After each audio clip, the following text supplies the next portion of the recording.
बिस्मिल्लाहिर्रहमानिर्रहीम। Assistant election commission का exam हुआ है 6 तारीख को एतवार को 3 बजे। तो उसका पेपर आप तक पहुंचाने की कोशिश करते हैं। 100 मार्क्स का पेपर था, पूरे का पूरा पेपर ही आ गया है, तो आप अपनी मार्किंग कर सकते हैं। और जो क्वेश्चन है किसी और एग्ज़ाम में रिपीट भी हो सकते हैं, बीपीएससी एफपीएससी में, इसलिए भी इन क्वेश्चन को याद कर रखना ज़रूरी है। आसान पेपर था, एक एवरेज पेपर था, तो जिस किसी के 60 से ज़्यादा नंबर होंगे वो सारे इंशाल्लाह इस पर शॉर्ट लिस्टेड होंगे। नेगेटिव मार्किंग भी थी, इसमें मेंशन किया गया था। तो पहला सवाल है जी हमारे पास, विच प्रिंसिपल, अच्छा इस्लामियात में थोड़ा सा जो इस्लामिक जो लॉ है उसके जो सोर्सेज हैं उसके अंदर वो चला गया है। 2-3 सवाल उसने दिए हैं, जैसे which principle in Islam emphasizes reasoning and analogy with direct texts are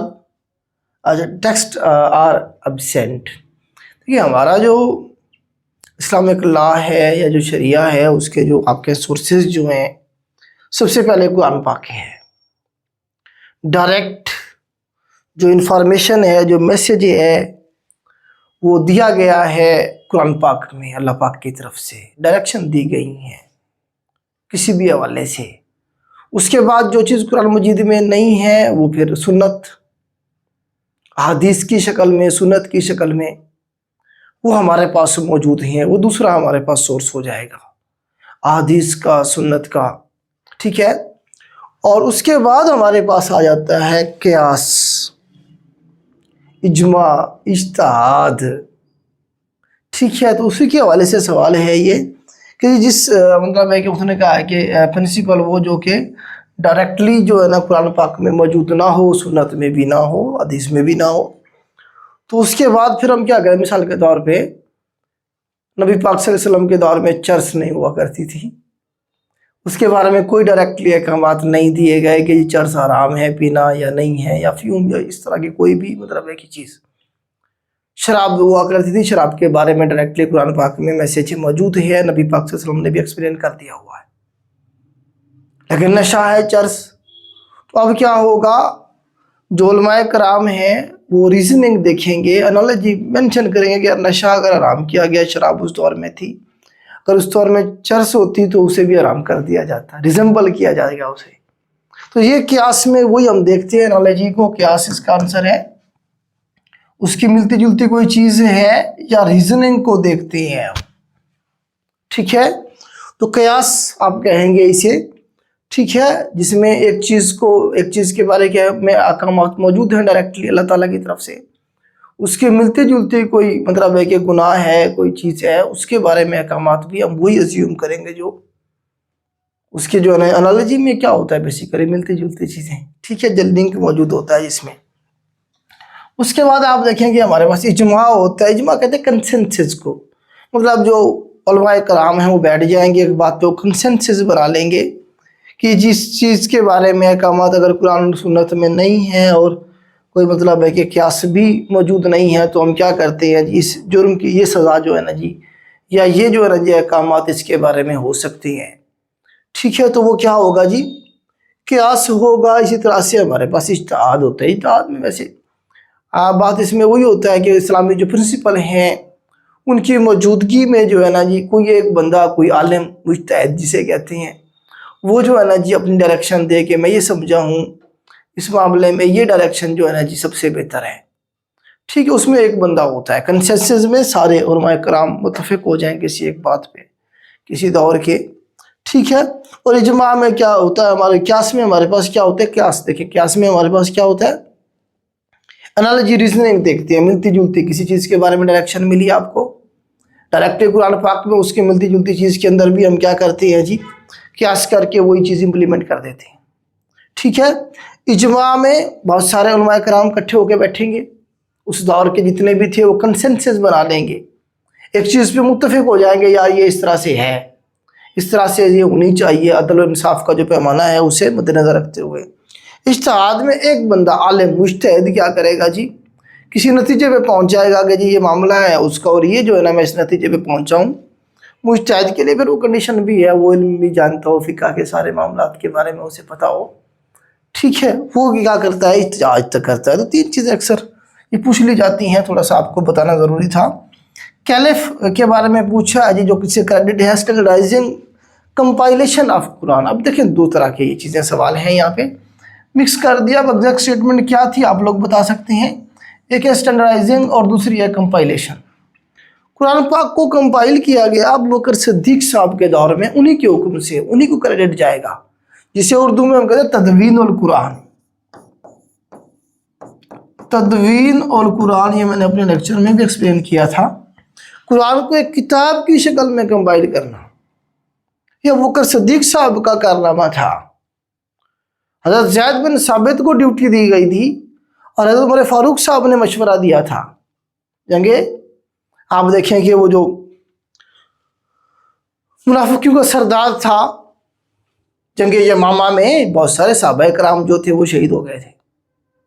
उसके बाद ये ज़रूरत महसूस की गई थी और कुरान पाक को एक किताब की शक्ल में लिखना ज़रूरी समझा गया। अबू बकर सिद्दीक साहब जो थे, उन्होंने जो है ना हज़रत ज़ैद बिन साबित, उनकी ड्यूटी लगाई। तो इस तरह से कुरान पाक को एक किताब की शक्ल में इकट्ठा कर दिया गया, किताब की शक्ल में कंपाइल कर दिया गया। वो नुस्खा अबू बकर सिद्दीक रज़ियल्लाहु तआला अन्हु के पास रहा, फिर वो हज़रत हफ्सा के पास भिजवा दिया गया था। हफ्सा जो थी नबी पाक सल्लल्लाहु अलैहि वसल्लम की बेगमात, हमारी उम्महातुल मोमिनीन और हज़रत उमर फारूक रज़ियल्लाहु तआला अन्हु की बेटी थी, उनके पास रहा वो नुस्खा। फिर जब हज़रत उस्मान का दौर आया तो बहुत सारे लोगों ने बहुत सारी किरात और बहुत सारे जो है नुस्खे अपने अपने बनाए हुए थे। उस्मान के दौर में, हज़रत उस्मान रज़ियल्लाहु अन्हु के दौर में, अब ये स्टैंडर्डाइज किया जाएगा कुरान पाक को। स्टैंडर्डाइज का अगर लफ्ज़ था तो फिर हज़रत उस्मान ठीक है, अगर सिर्फ कंपाइलेशन का था तो फिर अबू बकर सिद्दीक साहब जो है वो ठीक होगा। ठीक है, तो हज़रत उस्मान गनी रज़ियल्लाहु अन्हु के दौर में क्या किया गया, वो सारे नुस्खे जो लोगों ने बनाए वो तो सारे ख़त्म कर दिए गए, तलफ़ कर दिए गए। जो एक नुस्खा जो अबू बकर सिद्दीक साहब के दौर में बना था, जो अम्मा हफ्सा के पास था, इस वक्त हज़रत ज़ैद बिन साबित ने कंपाइल किया था, वो मंगवाया गया, उसकी कापियाँ तैयार की गई और सारे गवर्नर को भेज दिया गया और एक स्टैंडर्ड बना दिया गया कि भाई ये जो नुस्खा है ये ऑथेंटिक है, इसी को आगे चल के अगली जनरेशन को ट्रांसफ़र किया जाए। तब उसका आंसर क्या आएगा, हज़रत उस्मान आएगा। तो जामिउल कुरान किसे कहते हैं, हज़रत उस्मान को कहते हैं। तदवीन उल कुरान एक किताब की शक्ल में जमा करने का कारनामा अबू बकर सिद्दीक साहब के हिस्से में जाएगा। तो ये 2 अलग अलग सवाल अक्सर ये पूछे जाते हैं। आगे चलते हैं जी।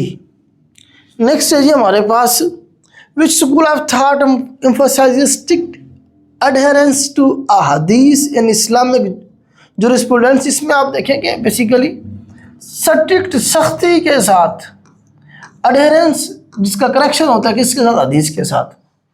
अहले हदीस वाले क्या करते हैं, वो कहते हैं जी हदीस ही सब कुछ है, बस कुरान पाक के बाद हदीस, उसके बाद अगले जो मामलात हैं वो कहते हैं नहीं बस ये हम उन्हें नहीं मानते, या मानते हैं तो वो कहते हैं कि अल्लाह और उसका रसूल, अल्लाह और उसका रसूल और उसकी जो मतलब कुरान और हदीस, यहीं पे वो रुक जाते हैं। स्ट्रिक्ट मतलब सख्ती के साथ वो कहते हैं जी ये 2 चीज़ें हैं बस इस्लाम के अंदर, साफ आप कहेंगे गाइडेंस।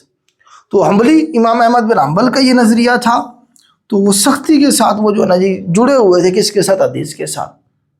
तो ये अहले हदीस जो है इमाम अहमद बिन हम्बल के मानने वाले हैं, वो सच मानने वाले नहीं हैं, लेकिन मतलब नज़रिया वही है इनका भी। तो कुरान और हदीस के साथ ये जुड़े होते हैं।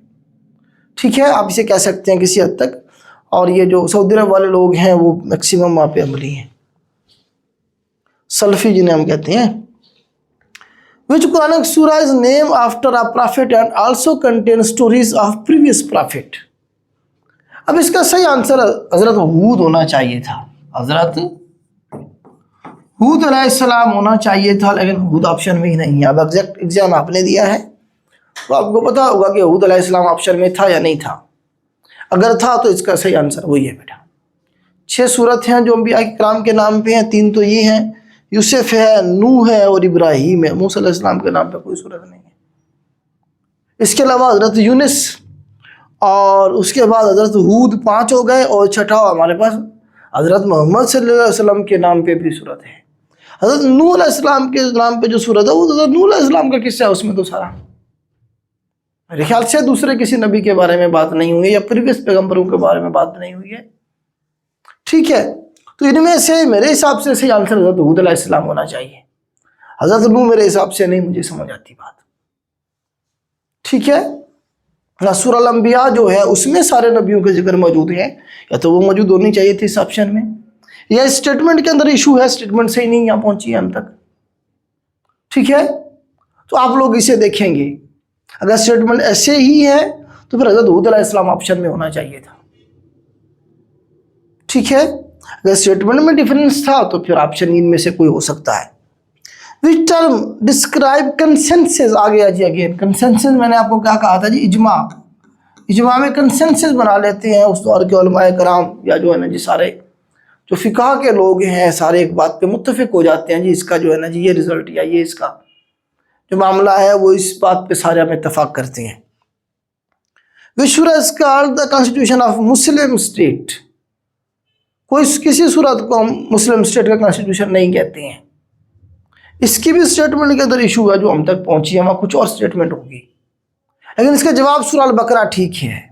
सूरह अल बकरा जो है आपको बताया कि सबसे लंबी सूरत भी है और इसके अंदर सबसे ज़्यादा जो लीगल आर्डर्स हैं, जो लीगल मैटर्स हैं, उन्हें जो है ना जी बताया गया है। ठीक है, स्टेटमेंट में थोड़ा बहुत फ़र्क हो सकता है, कॉन्स्टिट्यूशन या लीगल जो आर्डर्स हैं या मामलात हैं वो डिस्क्राइब किए गए हैं सूरह अल बकरा के अंदर। आंसर इसका सूरह अल बकरा ठीक है, स्टेटमेंट में थोड़ा बहुत फ़र्क हो सकता है, इस स्टेटमेंट का आंसर ये नहीं बनता है। ठीक है, हाँ जी, आगे आगे which treaty allowed the Muslim in Medina to coexist with non Muslims, तो मिसाके मदीना अभी तो 6 में हुई थी बेटा। जब नबी पाक सल्लल्लाहु अलैहि वसल्लम मदीना पहुंचे मक्का से, तो सबसे पहले आपने यहूदियों के साथ, गैर मुस्लिम के साथ एक मुआहदा किया जिसे मिसाके मदीना कहा गया, जिसकी रूह से नबी पाक सल्लल्लाहु अलैहि वसल्लम मदीना के क्या बन गए, सियासी सरबराह बन गए। और उन्हें कहा कि हम मिलजुल के रहेंगे, कोई बाहर से बंदा हमारे ऊपर अटैक करेगा तो हम मिलकर रेजिस्ट करेंगे, उसके खिलाफ खड़े होंगे, आपस में नहीं लड़ेंगे एक दूसरे के साथ। मेन पॉइंट यही था, और भी बहुत सारे पॉइंट थे उसमें। तो मिसाके मदीना को मंजूरी को हुआ जैसे ही पहुंचे आप। Which principle allow a jurist to issue a legal opinion on reasoning and public welfare, वही हमारे पास इसका जो सही आंसर है वो हमारे पास होना चाहिए, इज्तिहाद होना चाहिए जी। जूरिस्ट जो है वो लीगल ओपिनियन देगा रीजनिंग के साथ पब्लिक वेलफेयर पे, तो ये इज्तिहाद ठीक होना चाहिए इसका बेटा आंसर। मजीद आप इसे देखिएगा, आगे चलते हैं जी। Which event is associated with compilation of हदीस ड्यूरिंग उमय्याद पीरियड, तो उमय्याद पीरियड के अंदर सबसे जो बेहतरीन टाइम पीरियड है वो हज़रत उमर बिन अब्दुल अजीज, जिसे उमर सानी कहते हैं, उसका दाव है। इन्होंने ऑर्डर दिया था कि हदीस को कंपाइल किया जाए। तभी आप देखेंगे बहुत सारे जो है ना जी उलमाए कराम जो उस दौर के जो है ना जी थे, बाद में इमाम कहलवाए, उन्होंने काम शुरू किया इस पे। ठीक है, which classical Islamic scholar is known as the work al Muwatta. Al मौता इमाम मालिक ने आपको बता लिखी थी। अल मौता इमाम मालिक की बुक है। इमाम अबू हनीफा की जो है किताब अल आसार, उसके बारे में पूछता है। और इमाम हम्बल की आपको पता है मसनद है, और इसी तरह से बाकियों की है। विच ट्रीटी एस्टेब्लिश्ड द यूरोपीय यूनियन, तो हमारे पास मास्ट्रिक्ट ट्रीटी बनेगी, हमारे पास 1992 में इसे साइन किया गया और 1993 में इसमें इम्प्लीमेंट हुआ, जिसके तहत यूरोपीय यूनियन बनी। 1993 ठीक रहेगा। वे G7 country announce to recognise Palestine in September 2025, 2025 आएगा बेटा यहाँ।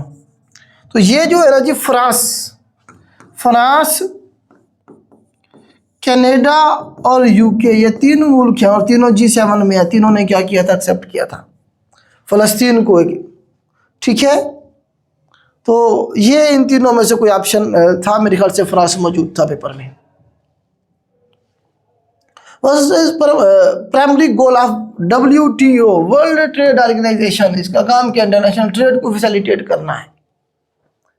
जनेवा स्विट्जरलैंड में इसका हेडक्वार्टर है। चाइना का पूछता है चाइना ने कब ज्वाइन किया, पाकिस्तान का पूछता है पाकिस्तान ने कब ज्वाइन किया। 1995 में ये बनी थी, 1995 में। चाइना ने 2001 में इसे ज्वाइन किया था। अफगानिस्तान का पूछता है कब ज्वाइन किया, 2016 में अफगानिस्तान इसका हिस्सा बना। ठीक है।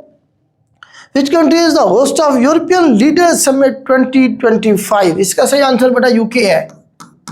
यूके के अंदर मार्च 2025 में ये मीटिंग हुई थी। यूक्रेन के हवाले से जो है ना वो सलाह देने की बात हुई थी इसमें। What is the name of agreement aimed at reducing green house gas emission adopted 2015? 2015 के अंदर जो COP21 हुई थी बेटा, ये कॉन्फ्रेंस ऑफ पार्टीज 2015 के अंदर। ठीक है। तो पेरिस एग्रीमेंट कहा गया था इसे, पेरिस में हुई तो पेरिस एग्रीमेंट कहा गया इसे। क्या था इसमें? ये डिसाइड किया गया कि जो ग्रीन हाउस गैसेस है उसे बिलो 2 डिग्री सेंटीग्रेड हमने रखना है। जो टेम्परेचर है एटमॉस्फेयर का उसे हमने कितना रखना है? Below 2 degree centigrade, according to the with comparison with the industrial era, before the industrial era से पहले का जो टेम्परेचर था उससे मैक्सिमम 2 डिग्री सेंटीग्रेड तक हमने इसे अब जाने देना है, उससे नीचे रखना है। मतलब ये इसमें डिसाइड किया गया था। ठीक है। आगे चलती हैं जी। ग्रीन हाउस गैसेस को रोकने की बात हो रही थी इसमें। Which planet is known as the red planet? Mars मरीख को कहते हैं red planet. Twins of Earth, जमीन के बराबर का प्लैनेट आई से नजर आता है, मॉर्निंग एंड इवनिंग स्टार कहते हैं इसे। हॉटेस्ट प्लैनेट कहते हैं इसे और ब्राइटेस्ट प्लैनेट भी कहते हैं। यहाँ जो मार्स है मरीख है, मरीख अलग है मरकरी, ये मार्स है हमारे पास। तो मार्स जो है हमारे पास, इसमें आप ये देखें कि मगरिब से सूरज निकलता है, वहाँ पे हमारे पास मशरिक से निकलता है।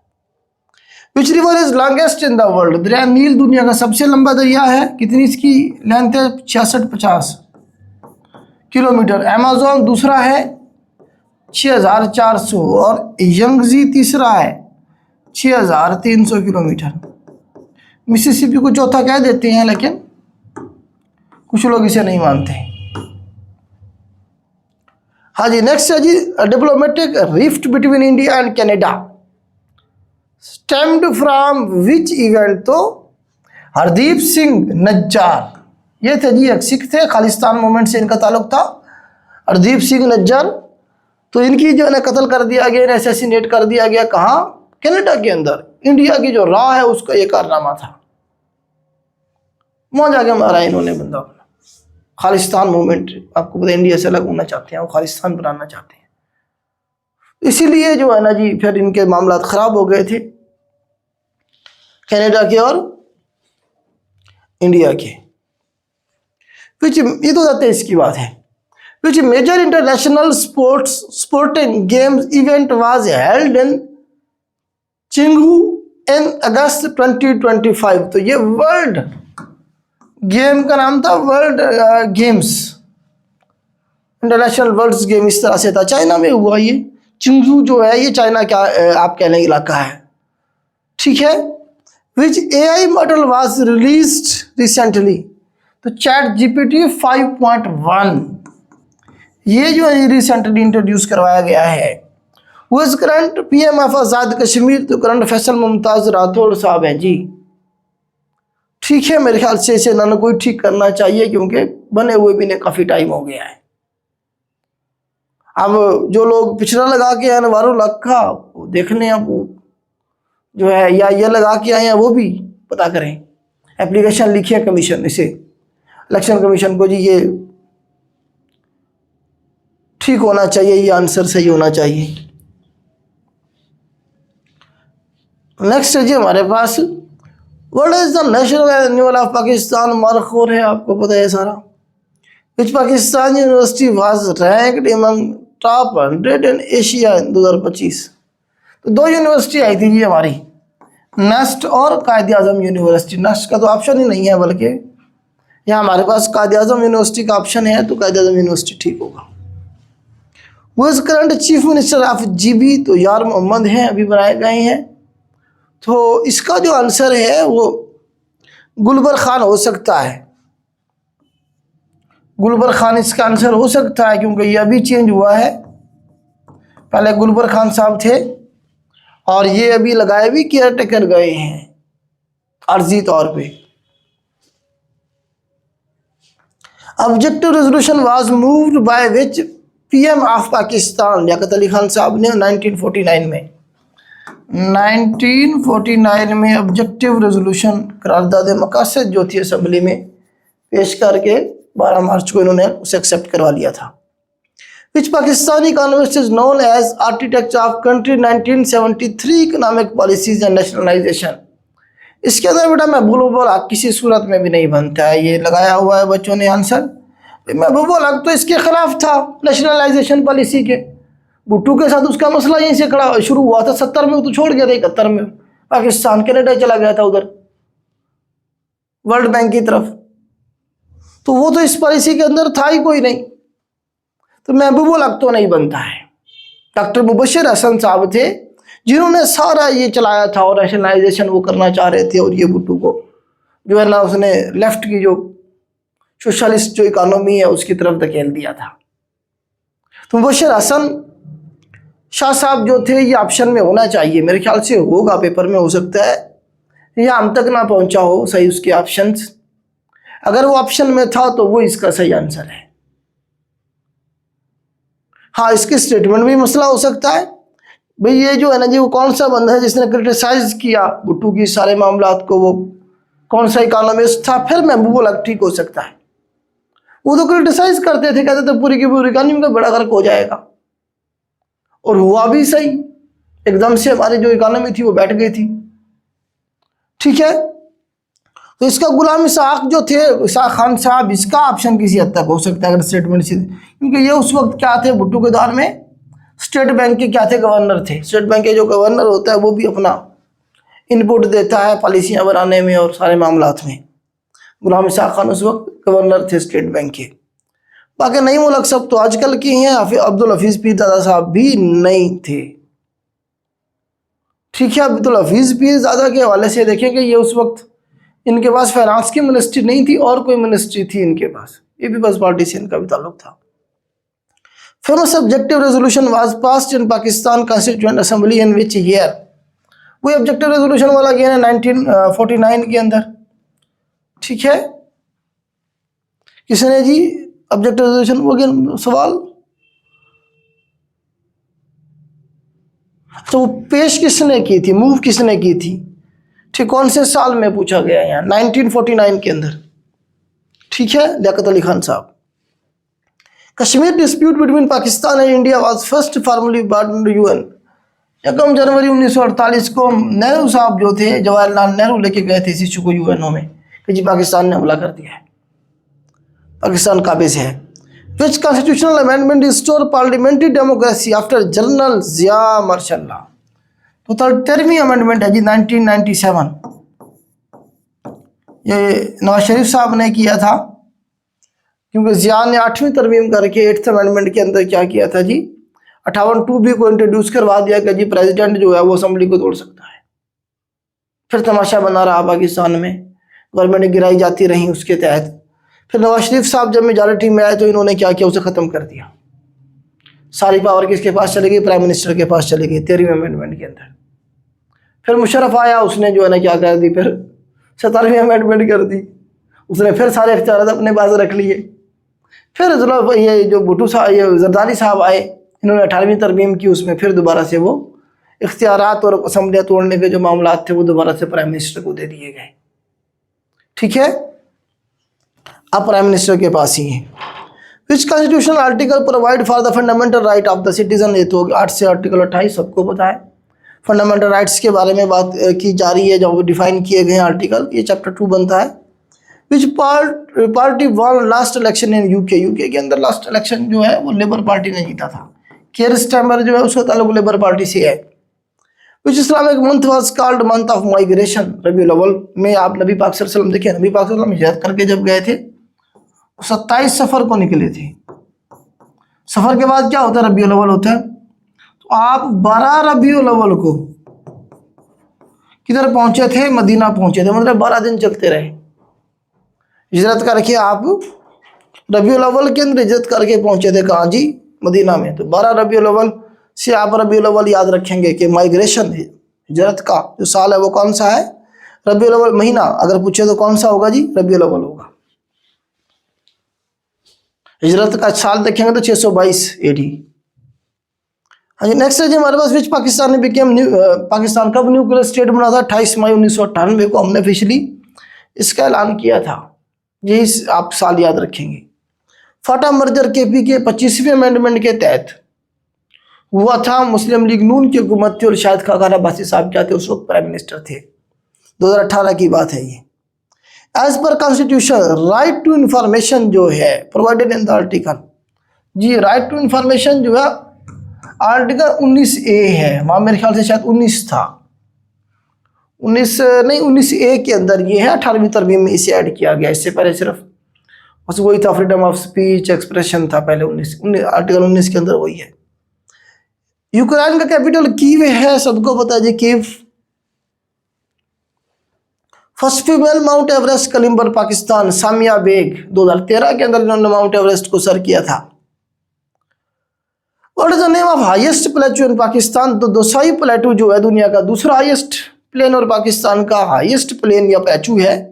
पहले नंबर पे हमारे पास दुनिया का जो है वो तिब्बत है। तिब्बत दिया गया है लेकिन तिब्बत पाकिस्तान का नहीं है, उसने पाकिस्तान का पूछा है। तिब्बत तो उधर चाइना और इंडिया के अंदर मौजूद है, चाइना में मौजूद है। दुनिया का हाईएस्ट प्लेटू फिर दूसरा प्लेटू होता क्या है? देखें, सबसे जो हाईएस्ट हमारे पास स्ट्रक्चर होता है पथरीली लैंड का, वो हमारे पास क्या होगा जी? माउंटेन्स होगा। वो क्या होगा जी? माउंटेन होगा। ये हमारे पास क्या सारे माउंटेन्स हैं।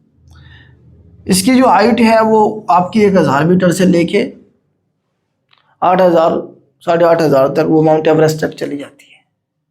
उसके बाद कुछ हमारे पास इस तरह से कम हाइट वाले जो है ना जी एरियाज होते हैं, जिन्हें हम प्लेटूज कहते हैं। कटी फटी इलाके होते हैं कहीं से ऐसे, जिस तरह हमारा ये झेलम के आसपास के इलाके जो हैं, फोटोवार प्लेटू वाला। तो इसकी हाइट 1000 मीटर से कम होती है। 1000 मीटर से लेके 700 800 500 200 इस तरह के इसके दरमियान में ऐसे कटा पटा से इलाका, प्लेन नहीं होता सीधा। ठीक है, दरिया बनाने के काम आती है प्लेटूज।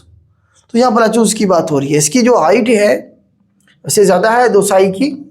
तो आप ये देखें कि 4114 मीटर इसकी हाइट है। ठीक है, तो पहाड़ जहाँ ख़त्म होते हैं उसके बाद फिर प्लेटू शुरू हो जाते हैं। ठीक है, मतलब ज़्यादा भी हो सकती है लेकिन उसकी हम डिफाइन करते हैं फिर उसकी बाकी जो टोपोग्राफी है उसे देख के। ठीक हो गया।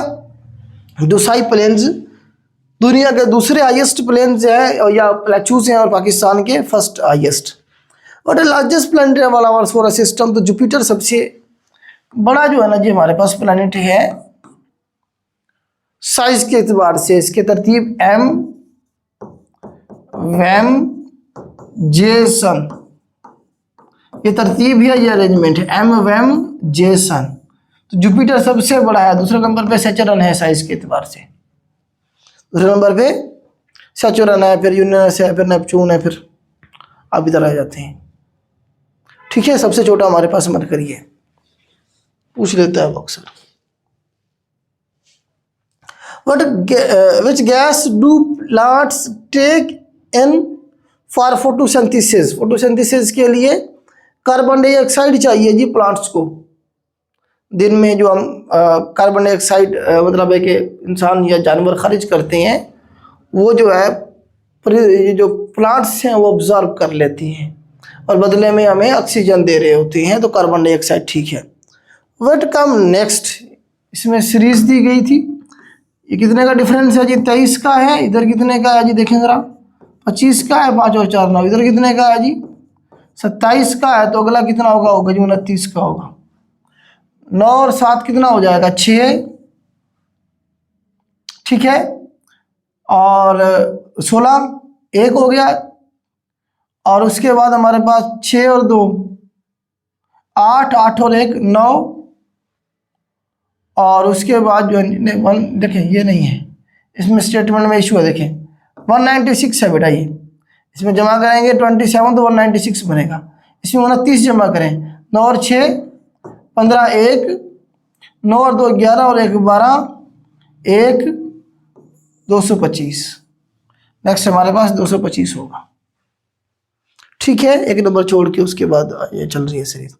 ड्रा एनालॉजी बुक जो है उससे क्या होती है, रीडिंग के लिए होती है, और फोर्क जो होता है वो ईटिंग के लिए होता है। कांटे जो यूज करते हैं उन्हें फोर्क कहते हैं। ड्रा एनालॉजी हैंड पे ग्लव्स हैंड के लिए होती है, फुट के लिए क्या होती है, सॉक्स होती हैं। हैंड के लिए ग्लव्स और फुट के लिए शूज। दोनों डाल दिए, सॉक्स भी डाल दिए, शूज भी डाल दिया, दोनों मौजूद थे ऑप्शन में। अगर दोनों मौजूद थे तो फिर तो सॉक्स भी ठीक है और शूज भी ठीक है, दोनों ठीक होना चाहिए। मेरे ख्याल से दोनों में से एक होंगे पेपर में। ठीक है, सॉक्स ठीक रहेगी, क्योंकि शूज में स्लीपर भी डाल दिया उसने और सैंडल भी डाल दिया, ये एक ही चीजें हैं। सॉक्स थोड़ा सा डिफरेंट है। ठीक है, तो सॉक्स बेहतर है। Please mention the word the odd one out. तो बताइए कौन सा मुख्तलिफ है। गोल्ड हमारे पास मेटल है, सिल्वर भी मेटल है, डायमंड भी हमारे पास जो है ना जी आप देखेंगे उन्हीं की कैटेगरी है। तो प्लास्टिक थोड़ी सी क्या चीज है, प्लास्टिक हमारे पास आ जाएगा, ये अलग किस्म का हमारे पास वो है मटेरियल है। 3x बराबर है 12 के, 3 जाके इधर डिवाइड हो जाएगा, 12 तकसीम 3 करेंगे तो क्या हो जाएगा, x ही रह गया, 12 3 इधर आके क्या हो गया, तकसीम हो गया, 4 3 12, तो x के बराबर आएगा, 3 के बराबर आएगा जी, नहीं 3 है, तकसीम होगा 3 पे, तो 4 जवाब आएगा जी, x के बराबर है, 4 के बराबर है। एवरेज ऑफ 10 एंड 20, तो एवरेज का क्या फार्मूला है हमारे पास, सम ओवर नंबर। सम किसका जी, 10 का और 20 का। नंबर कितने हैं जी, 2 हैं, 1 और 1 2, 20 जमा 10 30 divided by 2 is equal to 15। Average का फार्मूला याद रखिएगा। 25% of number is 20, the number is. Math के अंदर हमारे पास जो परसेंटेज है इसका मतलब बताया 1/100 मल्टीप्लाई बाय 1/100 हो गया। ऑफ का मतलब भी मैथ में क्या होता है, मल्टीप्लाई होता है। आ नंबर फर्ज कर लिया, वो नंबर क्या है, x है। इसका मतलब मैथ में इक्वल टू होता है, उसके बराबर आ गया 20 के। नंबर बताया मतलब x की वैल्यू निकालनी है। x यही रह गया 20, ये जो 100 ओवर में है उधर जाके मल्टीप्लाई हो जाएगा, इक्वल के दूसरी तरफ जा रहा है, 25 मल्टीप्लाई हो रहा है उधर जाके डिवाइड हो जाएगा। 25 से कम 25, 25 अरब 4 100, 20 अरब 4 80, 80 आंसर आएगा जी। नंबर क्या है, 80 है। नंबर क्या है, 80। अगर आप इसे काउंटर चेक करना चाहें तो इसका क्या है जी, 25% निकालना है। निकालना है इसका 25%, 25 ओवर 100, 20 अरब 5 100 और 20 अरब 4 100, 5 कम 5 5 अरब 4 20 आ गया। वही काउंटर चेक भी कर सकते हैं आप इसे। अच्छा, ये आपको 15 अरब 6 90, 90 को तकसीम करें 2 पे तो 45 जवाब आएगा इसका डी। स्क्वायर रूट ऑफ 169, 13 का जो है ना 13 मल्टीप्लाई बाय 13 कितना हो जाएगा, 169 हो जाएगा। ठीक है, 13 का स्क्वायर फिर उसका अंडर रूट ही चला जाएगा तो 13 बचेगा। व्हाट कम नेक्स्ट, इसमें बताएंगे नेक्स्ट क्या है। तो देखिए जरा, एक में जमा किया है कितना हो गया जी हमारे पास, एक देखें, एक में जमा किया एक, ये वाला पिछला 2 बनाया, 2 में पिछला जमा किया 3 बन गया, 3 में ठीक है। अब 3 में पिछला जमा किया 2 5 हो गया, 5 में पिछला जमा किया 3 8 हो गया, 8 में पिछला जमा किया 5 13 हो गया, 13 में 8 जमा करेंगे तो जवाब आ जाएगा 13 और 8 21 आ जाएगा। पिछला नंबर जमा करने से अगला नंबर आ रहा है। ठीक है, इस तरह से करेंगे तो आप इसकी सीरीज बन जाएगी आपकी। व्हाट कम नेक्स्ट, इसमें आप देखें, इसमें भी अगेन वही पिछले नंबर को मल्टीप्लाई करने से देखें 4 एकम 4, 4 ज़रब 4 16, 16 ज़रब 4 64, 64 ज़रब 16 1024 इसका आंसर आएगा। ये गलत है। पिछले नंबर को मल्टीप्लाई करने से अगला नंबर आ रहा है इसमें भी। A cube is painted on all sides and sliced into 64 smaller cubes. How many cubes have no paint? Cube का जो वॉल्यूम होता है उसका फार्मूला हमारे पास क्या होता है? एक साइड जो आप एल ले लें, ए ले लें, कोई भी ले लें, मिसाल के तौर पर कहता हूँ इस तरह से कर लें, तो हमारे पास कितने हैं? 64 स्मॉलर हमने क्यूब्स बनानी है। तो आप ये देखें कि हमारे पास 4 × 4 × 4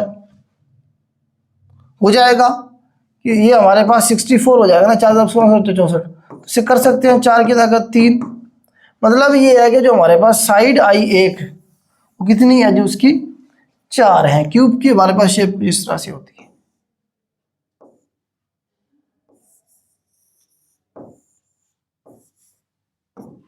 चलो इस तरह से बना लेता हूं।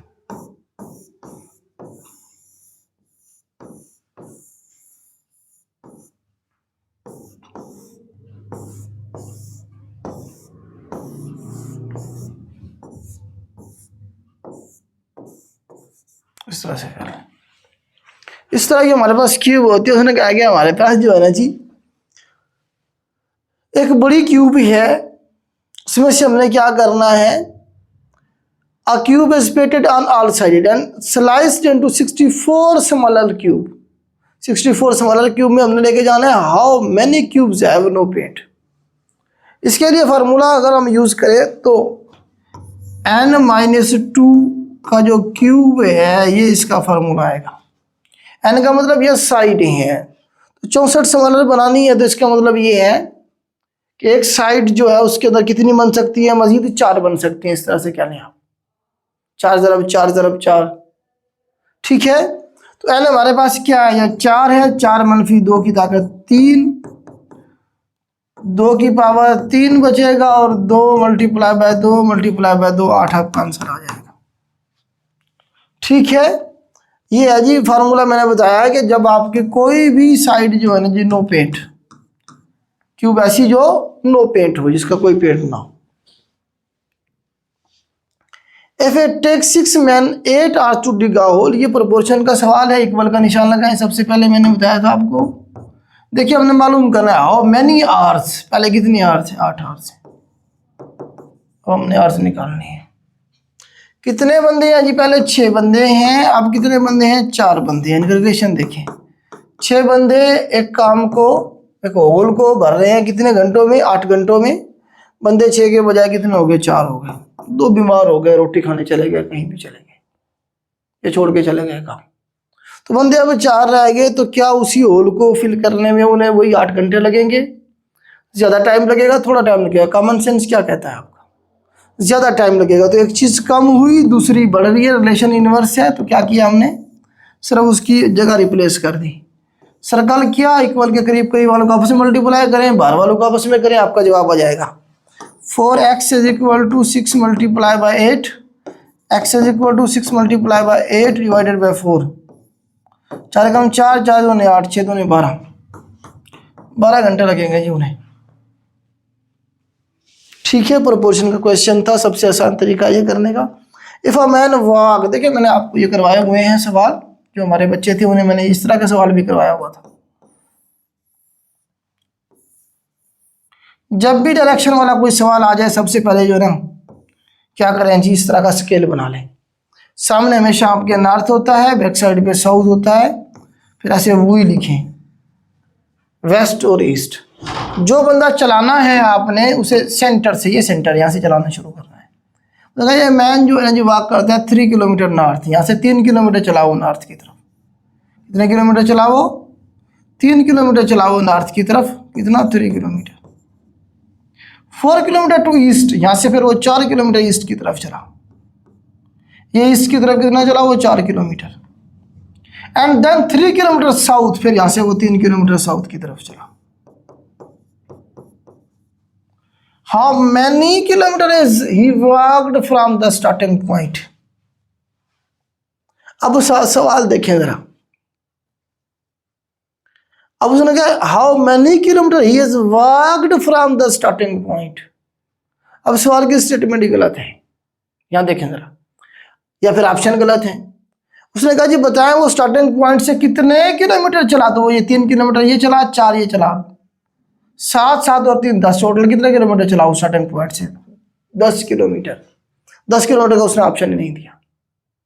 या तो फिर स्टेटमेंट को वो इस तरह से करे ना कि how many kilometre he is away from the starting point, कि वो स्टार्टिंग पॉइंट से अब कितने किलोमीटर दूर है। तो ये 4 किलोमीटर है, देखें ऊपर वाला, ये भी तो 4 किलोमीटर, ये भी कितना है? 4 किलोमीटर है। तो तब जाके आपका आंसर 4 किलोमीटर ठीक होगा। अगर स्टेटमेंट में लिखा हो कि अब बताएं कि अब जो बंदा खड़ा है, मिसाल के तौर पर इस पॉइंट पे खड़ा है, वो स्टार्टिंग पॉइंट से कितना दूर है, चल के तो वो इतना सारा सफर करके आया। अगर वो इस तरह से पूछे कितने किलोमीटर चला वो टोटल सफर स्टार्टिंग पॉइंट से लेके अब तक, तो उसका आंसर 10 किलोमीटर होना चाहिए। अगर वो कहते हैं हाँ जी बताएं अब जहाँ पे बंदा खड़ा हुआ है, जहाँ पहुंच गया है, वो स्टार्टिंग पॉइंट से कितनी दूर है, ये ओरिजिन था, यहाँ से कितना किलोमीटर दूर है, उसका डिस्टेंस कितना है टोटल, फिर 4 किलोमीटर ठीक है।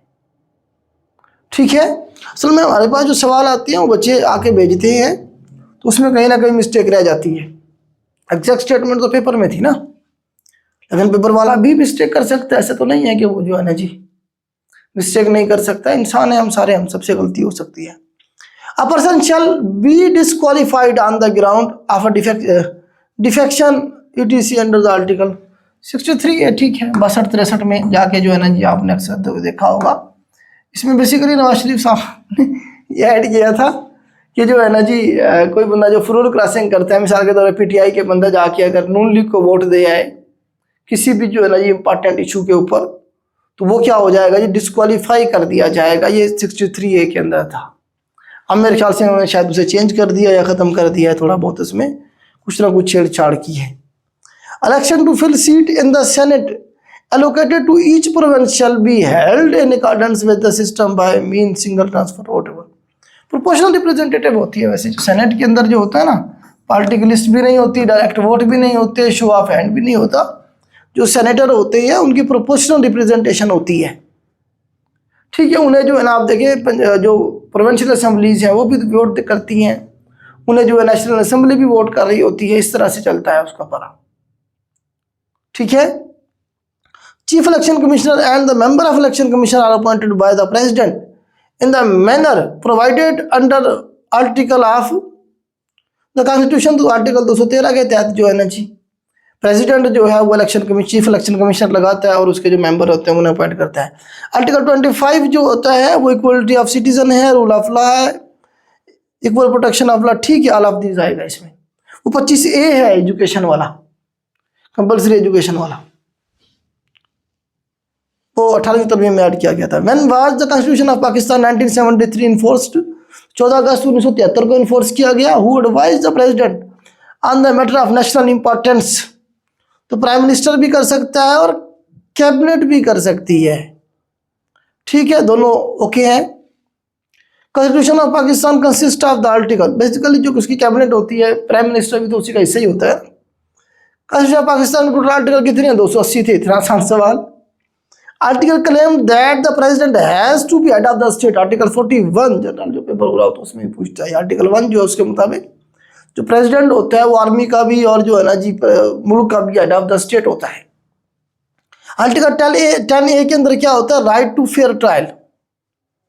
ठीक है, आर्टिकल 10A के अंदर है। आर्टिकल 10 के अंदर जो है ना जी आप देखेंगे डिटेंशन के हवाले से है,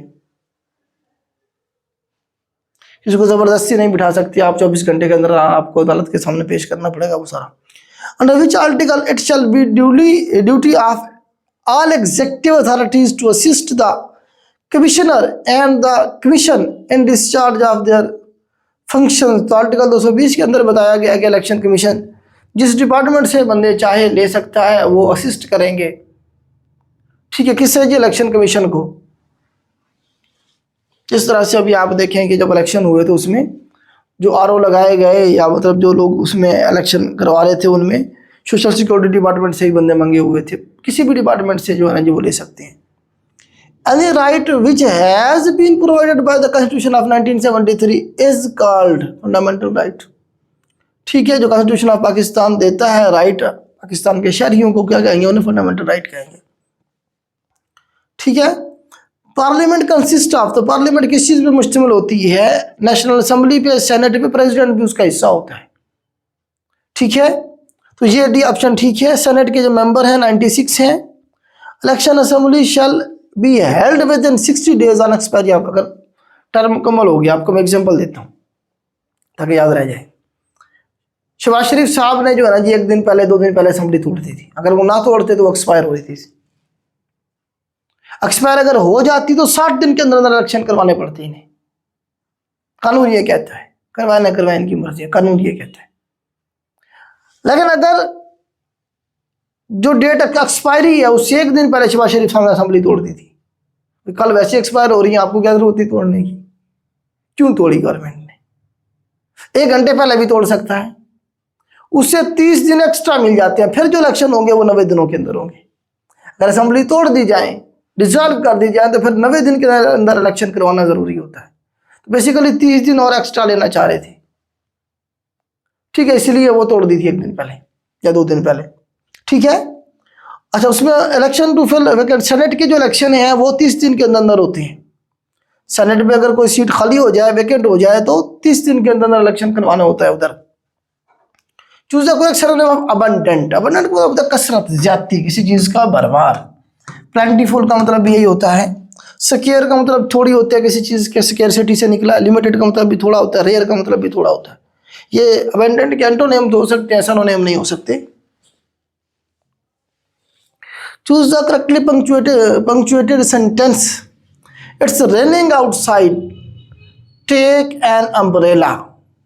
ठीक है, इसका आप देख लीजिएगा कि वहां पे ऑप्शन क्या थे। मेरे ख्याल से सेंटेंस यही ठीक बनेगा। वैसे तो फुल स्टॉप होना चाहिए था एंड में, नहीं है मेरे ख्याल से, लगाया नहीं है इन्होंने। यही बनेगा बेटा, ठीक है। इट्स रेनिंग आउटसाइड काम आएगा, take a umbrella. Question number 73 है जी, करेक्ट सेंटेंस क्या? Neither of the boys. देखें, neither of the boys, neither इधर, मैंने पहले भी कई दफा बताया, नीदर इधर ईच, ये हमेशा सिंगुलर जो है ना जी सब्जेक्ट के तौर पे ट्रीट किया जाता है। हमने बॉयज को नहीं देखना है। या जिस सेंटेंस में जिस सेंटेंस में नीदर इधर या ईच अकेला आया हो, उसके साथ जो वर्ब आएगा वो सिंगुलर आता है। मैंने करवाया हुआ है सब्जेक्ट वर्ब एग्रीमेंट में, पढ़ा है यूट्यूब पे चैनल हमारे यूट्यूब चैनल पे पढ़ा हुआ है ये, मैंने इंग्लिश के अंदर ये सारा बताया है सब्जेक्ट वर्ब एग्रीमेंट का। नीदर इधर का बताया, ईच का बताया, और भी सारे मैंने एक्सपीरियंस किए हुए हैं। तो इनके साथ हमारे हमेशा जो वर्ब आएगा वो क्या आएगा? सिंगुलर आएगा। हाँ, अगर ये कंपैरिजन में इधर आर इधर नार पेयर में हो, फिर हम फर्स्ट सब्जेक्ट को फोकस करते होते हैं, फर्स्ट सब्जेक्ट को देखते हैं वो कैसा है। Okay, choose the best word. His explanation was so that everyone understood the immediately. तो लूसिड, लूसिड का मतलब क्लियर, मतलब इतनी जबरदस्त करके उसने एक चीज को समझा दिया कि किसी चीज की जरूरत नहीं पड़ी, अंडरस्टैंडिंग बेहतरीन होगी हर किसी की। अब क्योर का मतलब भी ऐसे ही होता है, एम्बिगुअस भी और वेग भी, मतलब अनक्लियर, वैसे ही बस जहाँ पे कोई चीज क्लियर ना हो। लूसिड में हर चीज क्लियर, शफाफ, बेहतरीन एक्सप्लेनेशन कह लें आप। Choose the correct form of verb, if I dash earlier I would have cut the train. तो ये हमारे पास बेसिकली है बेटा कंडीशनल सेंटेंसेस का थर्ड कंडीशनल है। अगर हमारे पास वुड हैव आया हो एक क्लास में और वर्ब की तीसरी फॉर्म हो, तो हमारे पास इफ जो क्लास होगी, कंडीशनल क्लास जो, उसमें हम हेड लगा के वर्ब की तीसरी फॉर्म इस्तेमाल करेंगे। या इस तरह से क्या ले, इसमें अगर वो सही लिखेगा तो फिल इन द ब्लैंक छोड़ देगा। यहाँ वो हेड लगा के वर्ब की तीसरी फॉर्म लगा रहा है, तो आगे हर सूरत में हमारे पास वुड हैव के साथ वर्ब की तीसरी फॉर्म आएगी। तो यहाँ उसने ये सेंटेंस ठीक किया हुआ था, इसे देख के हमने इसे ठीक करना था। मैंने करवाया हुआ है बेटा ये भी। तो हैड लेफ्ट, हैड लगा के वर्ब की तीसरी फॉर्म लगाएंगे, और कोई ऑप्शन नहीं है। I will wait here until you return. अच्छा, इस सेंटेंस के अंदर भी देखें जरा, सवाल के अंदर मसला है। क्या मसला है? जिसने कहा बताया जी कौन सी क्लास है ये। I will wait here until you return. अभी सेंटेंस में 2 क्लास हैं, एक डिपेंडेंट है एक इंडिपेंडेंट है। या तो उसने लाइन लगाया होगा, बताया जी ये कौन सी क्लास है, या ये वाली क्लास इसने इस तरह से लगाया होगा लाइन, ये वाली, या ये वाला उसने लगाया होगा इस तरह से, देन तो इसमें से ऑप्शन बनते हैं। अदरवाइज आपके दो क्लास हैं, दोनों क्लास को आप दोनों डिपेंडेंट थोड़ी है, ना ही दोनों इंडिपेंडेंट है, दो क्लास ही है। आई विल वेट हियर, ये हमारे पास इंडिपेंडेंट क्लास है, अकेले एग्जिस्ट कर सकती है, लेकिन अंटिल यू रिटर्न ये हमारे पास डिपेंडेंट क्लास है, ये अकेले एग्जिस्ट नहीं कर सकती। तो एक डिपेंडेंट क्लास है, एक इंडिपेंडेंट क्लास है। या तो अंडरलाइन लगा के पूछेगा आपसे, हाँ जी बताइए कौन सी क्लास है, डिपेंडेंट है इंडिपेंडेंट है, ठीक है। या वो आपसे पूछेगा जी ये सेंटेंस कौन सा है, देखिए ना अंटिल आया हुआ है हमारे पास, तो ये हमारे पास सबऑर्डिनेट कंजंक्शन है, ठीक है।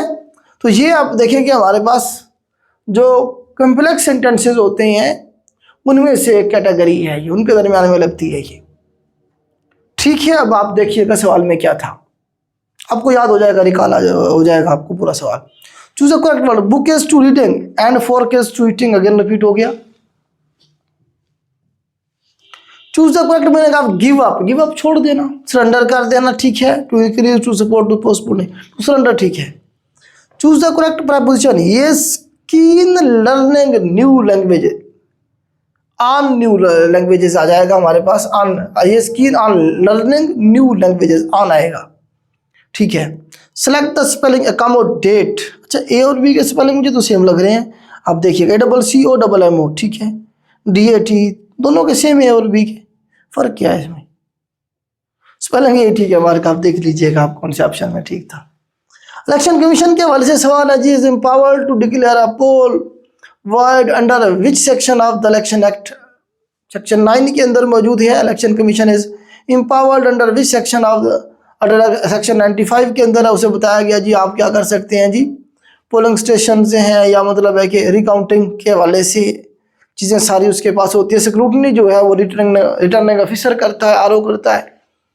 आपको पता है जब वो इलेक्शन हो रहे थे और सुन रहे थे न्यूज़ में चलता था जी, RO साहब जो है वो जो है ना जी फार्म ही उठा के भाग गए हैं, वो जो है ना जी नहीं दे रहे हैं फार्म, या इस तरह की बातें चली थी। Disciplinary proceedings against election officials can be taken by the commissions under which section 55 है। ये जिन लोगों ने पढ़ा है उन्हें पता होगा, मैंने तो ये नहीं पढ़ा बेटा। तो इसमें अगर जो इलेक्शन एक्ट है उसके हवाले से हमने तो कोशिश की है, हमारी टीम ने ये जो है ना ऑप्शन ठीक करके लगाए हैं, आप देख लीजिएगा मजीद इसमें कोई अगर हो तो।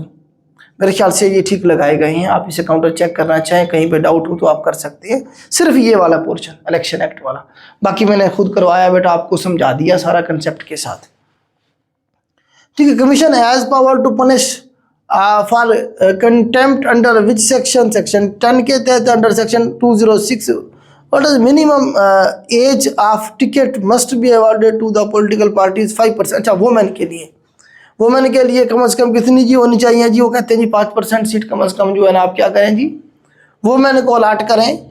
वुमेन को एम्पावर करने के लिए ये किया गया। Election with in a political party shall be held under its own constitution but inter to election shall not exceeded, ये है तो 5 साल से अंदर अंदर करवाना पड़ेगा उन्हें, सेक्शन 208 के अंदर बताया गया ये। An appeal against order of rejection acceptance of nomination paper by the री बिफोर अपीलेट ट्रिब्यूनल के पास जो है ना आपको बताया गया, अगर किसी की जो मतलब है कि नॉमिनेशन पेपर है या कोई भी चीज़ है वो रिजेक्ट हो जाए तो वो अपील कर सकता है, ठीक है। किसके पास, अपीलेंट ट्राइब्यूनल के पास। तो function of care taker government का क्या है जी, 230 के अंदर बताया गया है, फ्री एंड फेयर इलेक्शन करवाना है। And appeal against the final order of election tribunal lies before the supreme court, उन्होंने कहा वहाँ भी जा सकते हैं आप, सुप्रीम कोर्ट भी। Technocrats mean a person holding year of experience, तो 20 साल का एक्सपीरियंस मेरे ख्याल से होना चाहिए, टेक्नोक्रेट वो कहलाता है जिसके पास रेलिवेंट क्वालिफिकेशन भी हो, रेलिवेंट एक्सपीरियंस भी हो, कम से कम 20 साल का। ये ऑप्शन नहीं थे मेरे ख्याल से, नन ऑफ दिस आएगा। Election of chief minister will be held by open ballot, जो चीफ मिनिस्टर होता है, प्राइम मिनिस्टर होता है, उसका जो इलेक्शन होगा वो कह रहे हैं जी ओपन बैलेट के साथ होगा, हाथ खड़े करके, मतलब कोई मतलब खुफिया बैलेटिंग नहीं होगी उसके अंदर, CM की बात हो रही है। Commission shall frame a code of conduct for except तो कमिश्नर क्या कर सकता है? Non political government official, contesting candidate political party बना सकता है, लेकिन इनके लिए नहीं बना सकता। नॉन पॉलिटिकल गवर्नमेंट ऑफिशियल्स के लिए, इनके लिए नहीं बना सकता, इसके लिए बना सकता है, इसके लिए बना सकता है।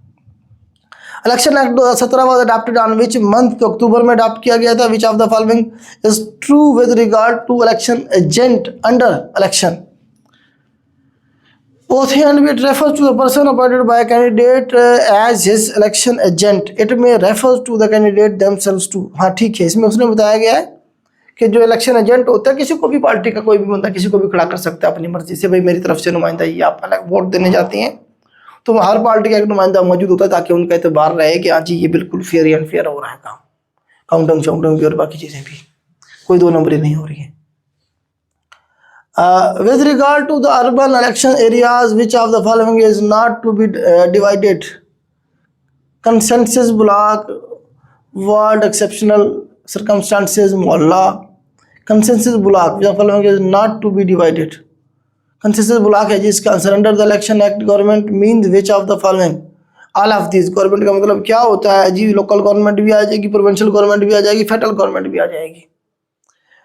Under the act presiding officer का क्या मतलब है जी? प्रिजाइडिंग ऑफिसर का मतलब है president officer appointed under this act for polling station, जिसे लगाएगा इलेक्शन कमीशन।